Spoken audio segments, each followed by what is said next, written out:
भारत के उत्तर में प्रकृति की बनाई हुई एक विशालकाय दीवार देश की न केवल ठंड से रक्षा करती है, बल्कि अगर ये दीवार न होती तो अतीत के विदेशी आक्रमणों के कारण हमारे इतिहास की तस्वीर भी कुछ और ही होती।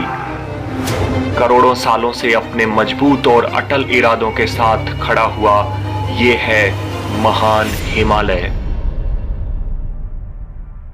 मैं हूं आपका दोस्त अरविंद और आगे बढ़ने से पहले प्लीज हमारे चैनल को सब्सक्राइब कीजिए और नोटिफिकेशन बेल आइकन को प्रेस कीजिए ताकि नए वीडियोस के बारे में जानकारी आपको सबसे पहले मिलती रहे।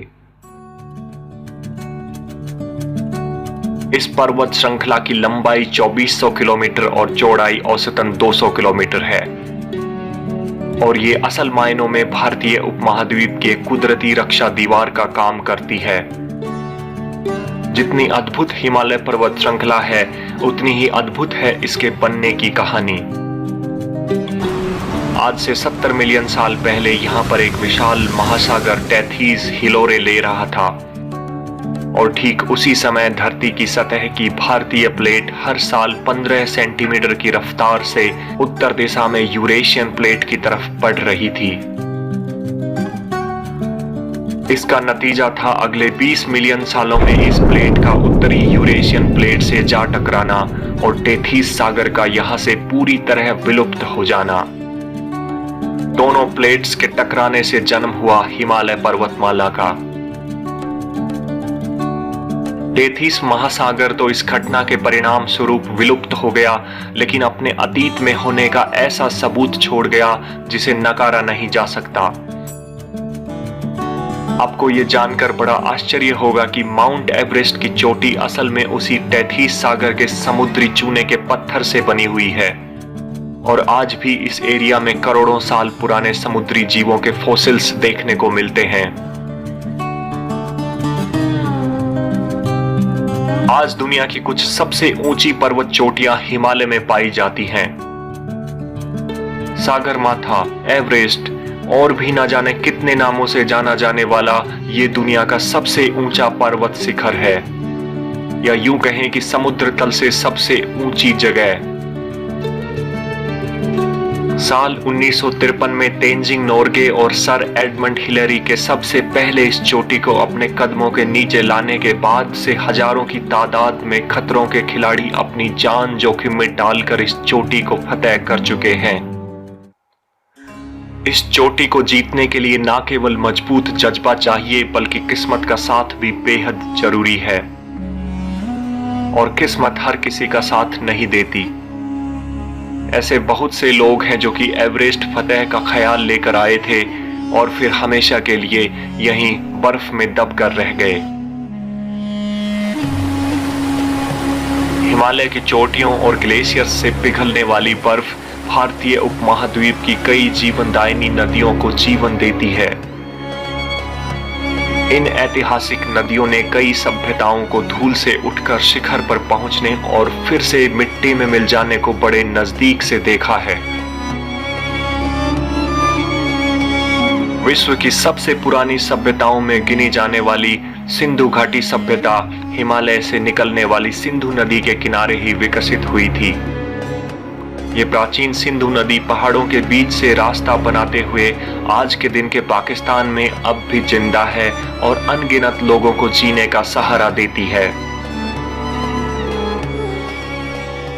हिमालय की कोई भी कहानी गंगा के बिना पूरी हो ही नहीं सकती है।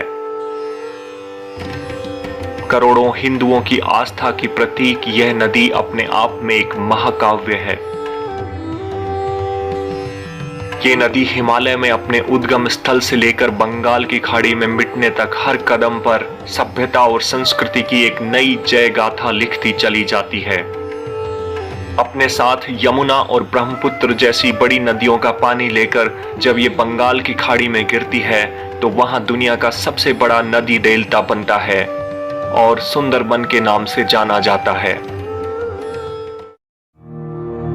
हिमालय की मन मोह लेने वाली चोटियों के बीच कई कांच की तरह साफ नीले रंग की झील भी देखने को मिलती हैं।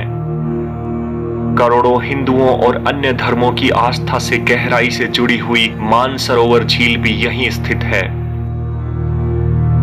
समुद्र तल से 5000 मीटर की ऊंचाई पर स्थित मानसरोवर झील तिब्बत के जिस एरिया में स्थित है, वहां पर अधिकतर खारे पानी की झील ही पाई जाती हैं।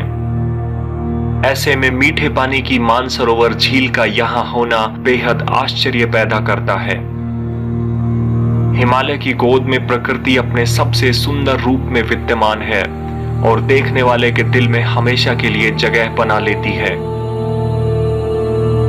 इतनी खूबसूरत, शांत, पवित्र जगह संसार में शायद ही कहीं और देखने को मिलती हो। आधा जून गुजर चुका है और ये समय है मॉनसून के हिमालय और भारत के अन्य हिस्सों को बारिश से भिगोने का।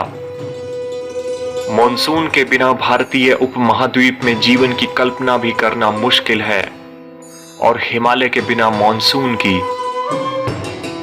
गर्मियों में सूरज की सीधी किरणों के कारण भारतीय उपमहाद्वीप और तिब्बत का पठार एवं इससे लगते हुए हिस्से गर्म हो जाते हैं। गर्म हवा फैलती है और इस वजह से एक बड़ा कम दबाव का क्षेत्र बन जाता है। इस कम दबाव के कारण अरब सागर और बंगाल की खाड़ी से नम हवाएं भारत पर फैल जाती हैं। हिमालय इन हवाओं के लिए एक दीवार का काम करता है और इन्हें रोककर यहीं बरसने पर मजबूर कर देता है। नतीजा जहां भारत में खूब बारिश होती है, वहीं हिमालय के उत्तर में तिब्बत और चीन में बहुत कम वर्षा होती है और इस कारण वहां पर एक बड़ा सूखा और ठंडा मरुस्थल बन गया है।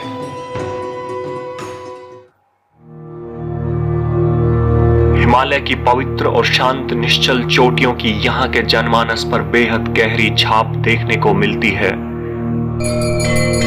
मानव इतिहास के कई श्रेष्ठ धर्मों में इन चोटियों का एक अलग महत्व है और इन पहाड़ों के बीच करोड़ों लोगों की आस्था के प्रतीक कई पवित्र मंदिर और मठ स्थित हैं।